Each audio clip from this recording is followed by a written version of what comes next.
Hey, it's Amy Brown from The Bobby Bone Show. Join me in supporting St. Jude Children's Research Hospital for a chance to win a trip to meet Megan Maroney at the 2025 iHeart Country Festival in Austin, Texas on May 3rd, hosted by Bobby Bones. We're going to hook you up with tickets, flights, hotel, food credits, and a meet and greet with Megan Maroney.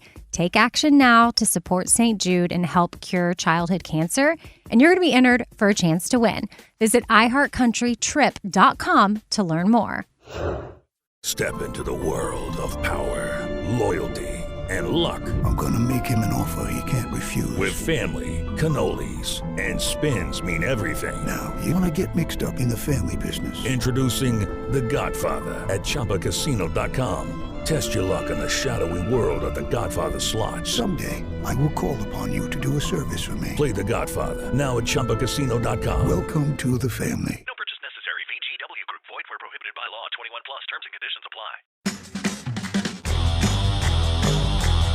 Unspoken issues. All right, time to get into November's offerings. November of 1994, Rafferty. This says it's a 3-title tie-in. It lists Firearm number 15, Freex number 15, and The Nightman number 14. So let's start with how they're listed here. Firearm number 15, we're going to start with that. So at the end of our last episode, Alec got out of the sewer after trying to disable some bombs, and then Rafferty called him up and said, well, you did disable the bombs, but you also activated some over across town and blew up the hideout of one Vinaigrette and 0.92 Beta, killing 2 Ultras. Alec had enough of that. So let's get into issue 15. So our front cover, Firearm number 15. I never really noticed Firearm has a big scar over his right eye. Anyway, we got the signature Rafferty Saga blood-splatter number 3 on the front of this. Guest starring the Nightman and Freex. Looks like our cover is just a picture of Alec's head here, so it's a close-up shot of his face. I can't tell if, he's bleeding from the mouth, but he's also smoking, I think, from the right-hand side of his face. So I don't know what happened. He's obviously been through it, so we're going to find out what happened here. We got some television screens here doing the news reporting yet again, and it does say that Alex Swan is British. Kind of giving us a lowdown on who Alex Swan is. Apparently he does not like the name Firearm. Yeah, we're just catching up on what's happened so far in the Rafferty Saga. Okay, we're back in San Francisco. Name of the story is Bay City Blues. His mind is on Rafferty and Ellen. It's torn between the two. Oh, he's talking about how when he was leaving the city the last time he drove through, he heard a radio show that featured the Nightman. And he's thinking about reaching out to the Nightman for some help. And lo and behold, the Nightman just shows up. Says he needs to talk. Oh, he's telling Nightman about how he was made an unwitting accomplice, killing Vinaigrette and 0.92B. He shows Nightman the cell phone Rafferty sent him. Oh, apparently he said he was going to kill a member of an ultra-human team. And that's why Alec is in San Francisco. Apparently he said that it wasn't going to be a member of the Strangers. Says it's going to be a young team. Rafferty says he already took a swing at the Strangers at one point. So I'm sure what we're talking about here is the Freex. So Alec asks him about the Freex, I'm pretty sure. He doesn't name them yet, but he's asking Nightman where they are, and Nightman's like, I promised I wouldn't say. Nightman still won't tell him, but he says, I will warn them. That I can do. Back to the news story. It looks like the news tried to catch up with Alec and get an interview. They're kind of pressing him on Sam Garrett's son being an Ultra. They ask if he was hired by Garrett to execute Rafferty. Oh, actually, they don't know his name. And then Lynn. I keep wanting to call this guy Lynn Swan. Alex Swan. Alec lets it slip that he's dealing with Rafferty, and they're like, oh, Rafferty, is that his name? Panel layout's a little rough here. I think I'm following the dialogue. So I think we're back to that little girl, the daughter that was supposedly the reincarnation of Jesus. And we have the mother here by the daughter. The mother's name is Grace. The narrator is talking about how the Reverend August is charging people to line up so that her daughter's healing powers can heal them. This is probably going to be something, I don't know if it's going to be taken care of here in the, well, it's going to have to be. unless it carries on to codename Firearm. But it's just one page talking about this little girl. It may be setting the stage for Rafferty's final kill.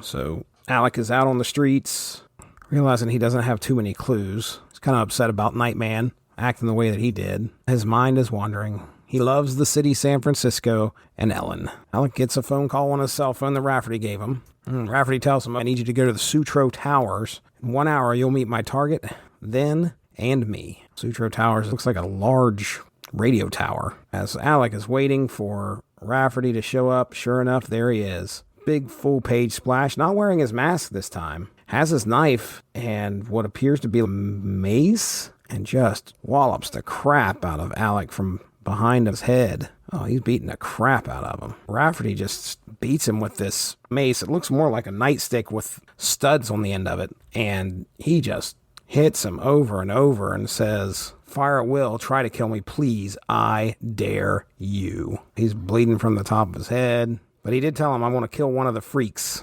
He grabs his gun, and his gun begins to vibrate. This is after he wakes up. He's obviously knocked unconscious. It's nighttime. He's trying to catch up to wherever Rafferty went to. Grabs his gun, and hence the whole fire at will. The gun explodes in his hands. Now, I think I remember Alec's bio talking about how that gun was pretty special in some way. He talks about how it exploded, and he's like, you know what? I didn't need it. Reaches into his trench coat, grabs another gun. He's got 2 guns, one in each hand now. He's struggling here. He's trying to get to these freaks, and he ends up tripping over a root, falling down a hill. And when he looks up, there's the freaks.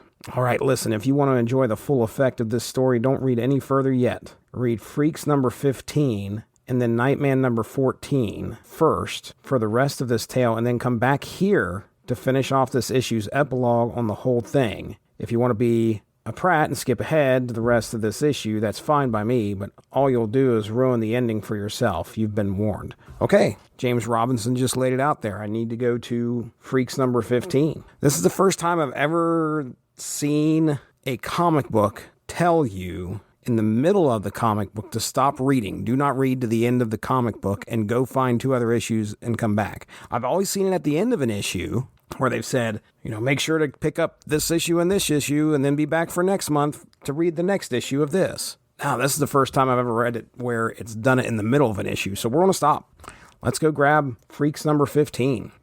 Okay, let's get into Freex number 15, guest starring Rafferty. And there's on the front cover, the Rafferty blood splatter, guest starring Rafferty. And Rafferty's face is on the cover. He appears to be bleeding a little bit. It's very similar to that issue of Firearm. Close-up of Rafferty's face. He's got his sunglasses on. Toothy grin. Blood coming out of his nose and mouth. All right, let's get into Freex here. When we get a story in the darkest depths of the earth, or perhaps not in the earth, but in a somewhere realm reachable only through the subterranean fire zone, stands a colossal door, and behind it a monster, the Savior. Created in the dim past by Prometheus, scientist king of the fire people, his only mission is to wait until the coming of the someday champions, when the door will open and he will march upon the surface world, wreaking Prometheus's bitter vengeance upon the humans who long ago drove the fire people beneath the ground. Now the Freex, 6 young people mysteriously infected by the wetware that Prometheus intended for his champions, have inadvertently triggered the opening of the door. Boom Boy, the strongest of them, has slammed the door shut for the moment and stands guard all alone as the others return to the surface for help from other ultra heroes. They're a conflicted group, as Sweetface in Plug's romance catches everyone off guard, and Anything and Pressure grow increasingly impatient for their newest member, Cayman, to reveal something about his past or his true identity. The Freex have been feared and hunted since their bizarre powers first altered their bodies, and now they have to save a world that has only brought them pain. Wow. All right. That is some lore, folks. I know we're 15 issues deep into Freex. Not a word about what's going to happen in this issue, so it's probably going to catch people by surprise. But let me just tell you, kind of showing the Freex here. I do not know the Freex, don't know who they are, didn't read any of these issues. We got one guy who looks like Clint Eastwood. We got another dude who looks like Iceman, except he might be some type of blue cosmic energy. Another dude that looks like he's made of concrete. And I think there was a character named Concrete. Then we have, I don't know if that's a dude. It looks like a dude, but I can't tell what that thing is. It almost looks like it fits into the background or something. But anyway, it looks like a cape that is in the shape of somebody's head. This is wild. Then we have something that looks like the Gorn, big lizard person. Boy, I hope I'm right there. I'm pretty sure that's what they were called, the Gorn. A couple young ladies here. One who has some fire coming out of her eyes, green fire nonetheless, and she's shooting what appears to be green fire out of her hands. And then we have another young lady who I think is carrying, I don't know if she's carrying the gun or if that's Clint Eastwood that has the gun there, but she looks like she has a bunch of either ropes or tentacles or snakes like wrapping around her body, almost like a tail or a worm. She almost looks like she's kind of worried in this. Now, this is just a 2-page backstory spread that I just read. Somebody is walking into Freex with no idea what's going on. There's my uneducated description of the Freex. Now we've got to get into some unpleasantness. Our creative team, written by Gerard Jones, penciled by Scott Collins, inked by Jonathan Holdridge, lettered by Susan Dorn, colored by Emily Canals and Janice Wismer. Just to address Gerard Jones real quick, if you're not aware, from the wiki, Jones was arrested in December 2016 on charges of distributing and possessing images of child sexual abuse. His lawyer first entered a plea of not guilty, but in April of 2018, Jones changed his plea to guilty, admitting that the police had found numerous electronic devices containing tens of thousands of images and hundreds of videos of child pornography in his home. In August of 2018, Jones was sentenced to 6 years in prison, followed by a 5-year period of supervised release with an unspecified amount of restitution to be paid to his victims. Jones subsequently began writing about his experiences in prison and life events that led him to commit his crimes. These writings were collected by his friends and former colleagues and posted online. Jones was released from prison in December of 2022. All that to be said, I'm doing my due diligence in covering the Rafferty Saga. I don't want to upset anyone by covering his work. I'm absolutely not supporting the man himself, but he did write a part of the story. We're going to cover it. So, enough of that. Let's get into Freex number 15. All right, so our Freex, we get a bit of backstory here where they're trying to get out of the between place by finding the right portal.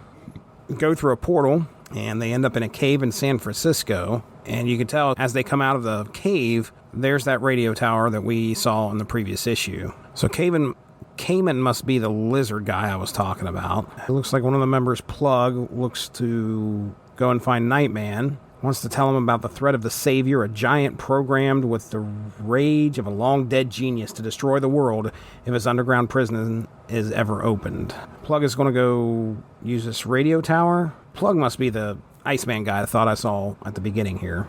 Okay, Lewis shows up here, brings them some clothes. Apparently had stole them.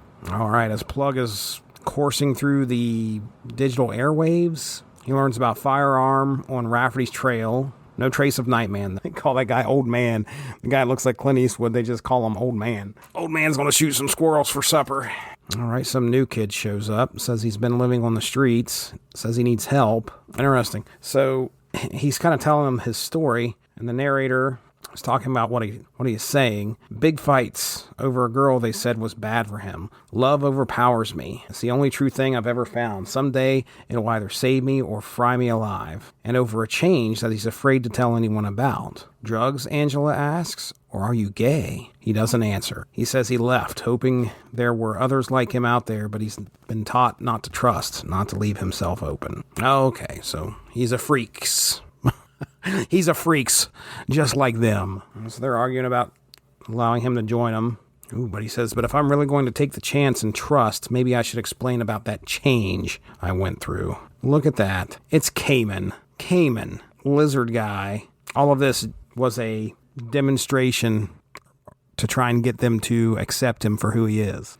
Not a trick, Lewis. Call it a test to see if you could accept me for what I am, not just what I can do. And well, I've been trying to get past Valerie's anger since I joined you, so I thought, ooh, Valerie, F you. Okay, bit of jealousy between Michael, Plug, and Cayman. Hey, it's Amy Brown from The Bobby Bones Show. Join me in supporting St. Jude Children's Research Hospital for a chance to win a trip to meet Megan Maroney at the 2025 iHeart Country Festival in Austin, Texas on May 3rd, hosted by Bobby Bones. We're going to hook you up with tickets, flights, hotel, food credits, and a meet and greet with Megan Maroney. Take action now to support St. Jude and help cure childhood cancer, and you're going to be entered for a chance to win. Visit iHeartCountryTrip.com to learn more. Hello, it is Ryan, and we could all use an extra bright spot in our day, couldn't we? Just to make up for things like sitting in traffic, doing the dishes, counting your steps, you know, all the mundane stuff. That is why I'm such a big fan of Chumba Casino. Chumba Casino has all your favorite social casino-style games that you can play for free anytime, anywhere with daily bonuses. That should brighten your day a little. Actually, a lot. So sign up now at ChumbaCasino.com. That's ChumbaCasino.com. No purchase necessary. VGW Group. Void where prohibited by law. See terms and conditions. 18+. Here. Well, the old man has come back with the squirrel still alive. Apparently had no problem catching him and didn't even need to shoot him. The freaks hear this explosion off the side of where they're at, and in stumbles Alex Swan. They figure out pretty quickly it's Firearm, and he's after Rafferty. Oh, and he gets a phone call. He picks the phone call up. Rafferty on the other end and says, "Oh, I wasn't going to kill one of the freaks right now. No, I'm heading for my other target, Nightman." The old man is going to go off with Alec to try and find a cop named Briggs, find Nightman. Oh, the concrete guy. I guess his name is Boom Boy. Okay. I called him Concrete. You know, a better description would be Badrock or Bedrock from Image. I guess he's stuck somewhere guarding a door. He's thinking about how lonely it is there. When he was young, his parents kept him in the basement because of his appearance, and he was reading Huck Finn, and he wishes he had some books to keep himself company because he's just got to sit here and guard this door. There is this huge book buried a little bit under the rubble. That's the end of that. We're back to San Francisco.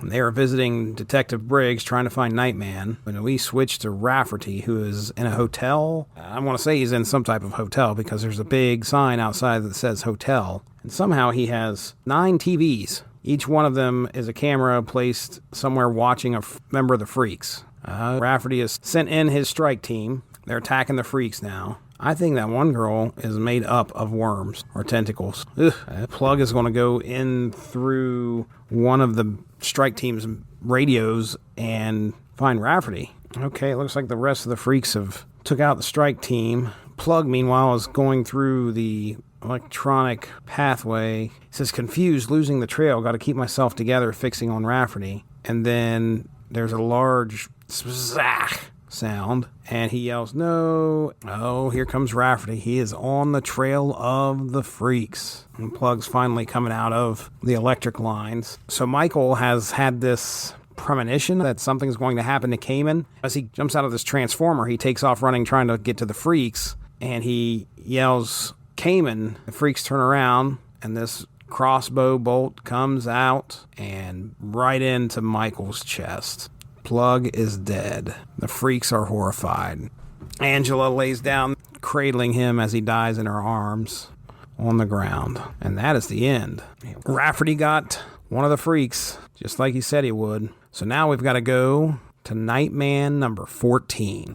Guest starring Rafferty, blood splatter right there on the front cover. We've got Nightman versus Rafferty as these two tussle in San Francisco. Our creative team, James Robinson and Steve Englehart on the plot. Steve Englehart, scripter. Dean Zachary, pencil artist. Bruce McCorkindale, ink artist. Kevin Cunningham, letterer. Tim DeVar on color design. Violent Hues featuring Ruth Yashapur, interior colorists. So here we go, November of 94. Nightman number 14 drops, and we open up, and it's Nightman facing off with a lady here. Name of the story is Crossfire, by the way.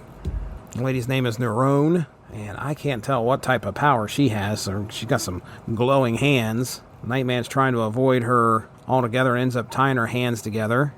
Nightman wins the day. He's going to take her to the police, and it looks like there's a mysterious third party watching Nightman. Just a bald guy. He says, "Yeah, just watching like you told me. The Nightman's got her." Here we have some other type of villain in a remote located house. Darn, that woman is so exasperating. I knew as soon as she broached the idea of owning our skills, she'd get into trouble. Torso said it'll be fun. When the only fun I want with her... No, but I'm only kidding myself. I cannot make love to her with phantom limbs. All I can do is watch over her. Okay. So this guy's like made of energy, and he wears this kind of like suit. The helmet almost looks like 1990s Vader. And I mean the wrestling Vader, not Darth Vader. And Nightman's taking this woman to the cops. This electric guy is going to try and save her.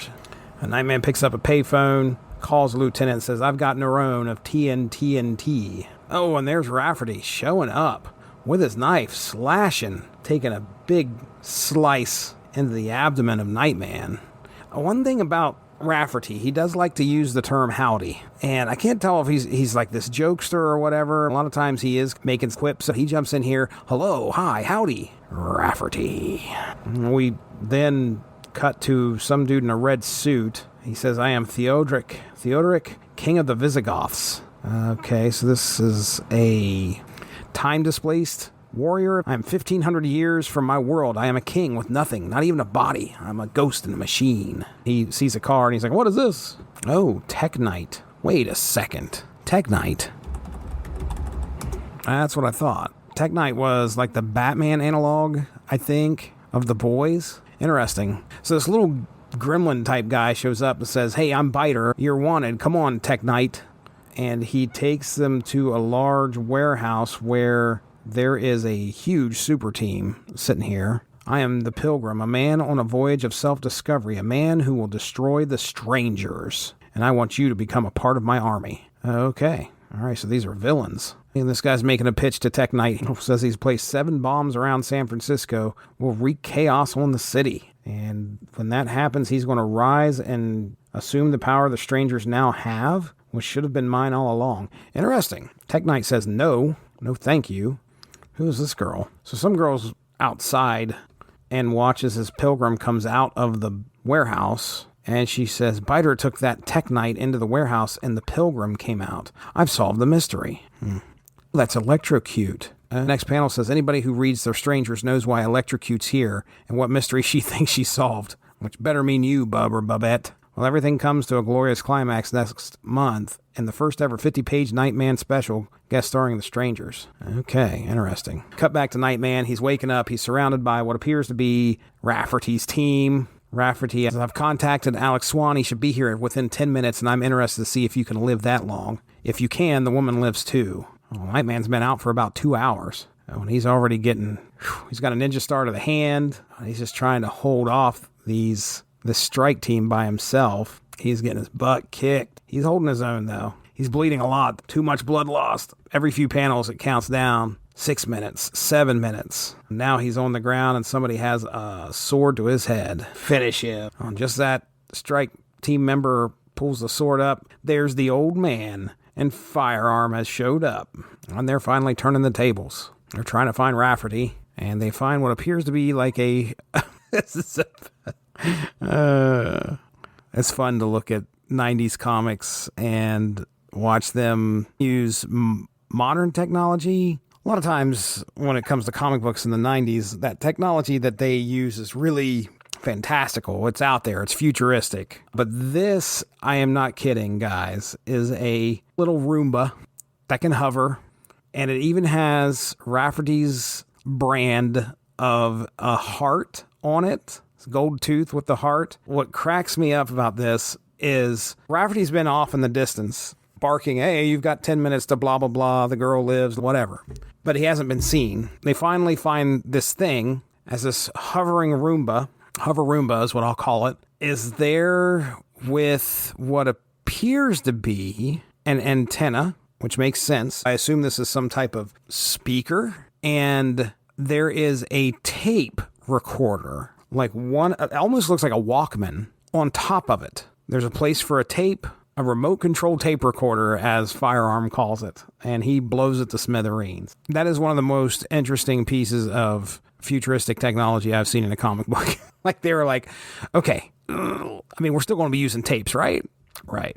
Okay. Alec is going to inquire from one of these Rafferty ninjas. Oh, there's Rafferty on a rooftop, high above these guys, has his little crossbow. takes aim at Neuron, who's still handcuffed, by the way. But Nightman pushes her out of the way. Here comes that electrified guy with the Vader helmet flying in. And, the crossbow bolt takes off his head. Oh, and there's Alec in the side. Well, I'm going to have to start using this term. Would you Adam and Eve? Okay, can we just take a quick second? I'm Google searching would you Adam and Eve it right now. Oh, wow, yeah. Cockney rhyming slang for believe it. Would you Adam and Eve it is a Cockney rhyming slang phrase that means would you believe it. Did your homework, Robinson. Good job. Are you British, Robinson? Oh, boy. Look at me go.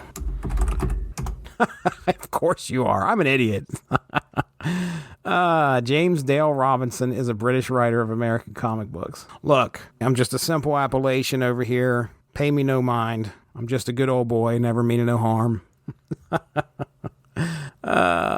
Hey, I even have an episode I'm going to be talking about James Robinson here pretty soon. So let's get back to the issue. Would you Adam and Eve? Oh my goodness. There goes Vader's head. Got a crossbow bolt through it. I'm sure this dude has a name. I'm sorry. Oh, that's Torso?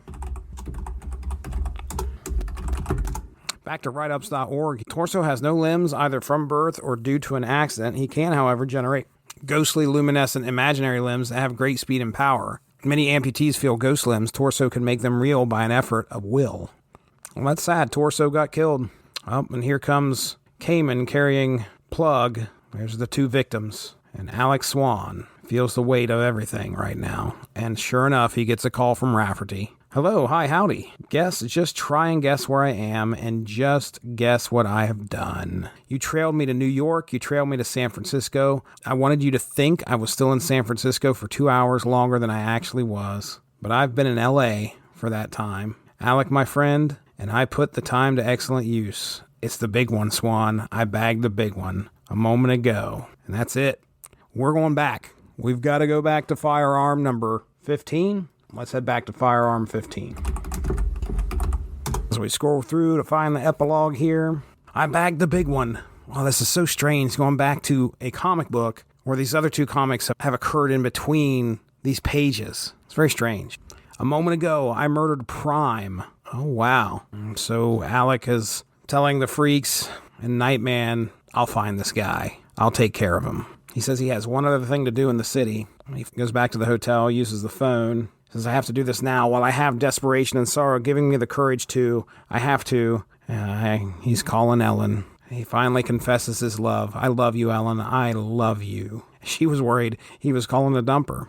The only thing keeping me sane through all this is the thought of you.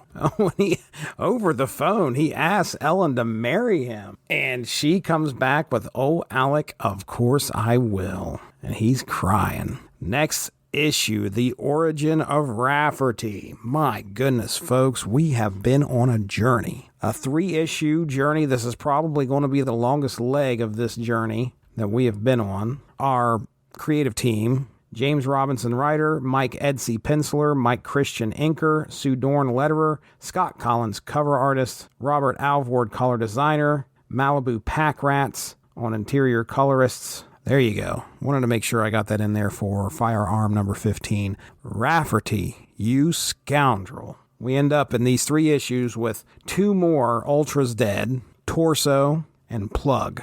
So the body count keeps rising. We have, and supposedly, Prime is dead as well. We've got Firearm 16, 17, and 18 to go, along with Prime number 20. Watch out for the blood splatter. That means Rafferty's near. I'll catch you in the next episode.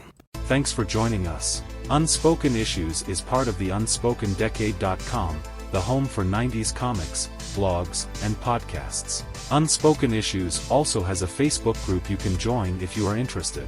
Just search the Unspoken Issues podcast and request to join. All of this would not be possible without W2Mnet.com, so make sure to seek them out for more podcasts. If you enjoyed what you heard today, please feel free to share, and we look forward to entertaining you again soon.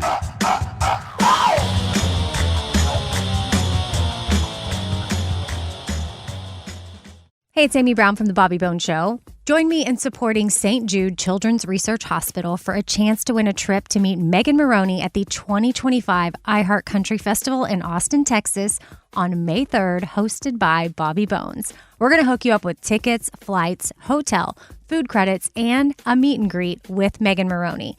Take action now to support St. Jude and help cure childhood cancer, and you're going to be entered for a chance to win. Visit iHeartCountryTrip.com to learn more. Step into the world of power, loyalty, and luck. I'm gonna make him an offer he can't refuse. With family, cannolis, and spins mean everything. Now, you wanna get mixed up in the family business. Introducing The Godfather at ChumbaCasino.com. Test your luck in the shadowy world of The Godfather slot. Someday, I will call upon you to do a service for me. Play The Godfather now at ChumbaCasino.com. Welcome to the family. No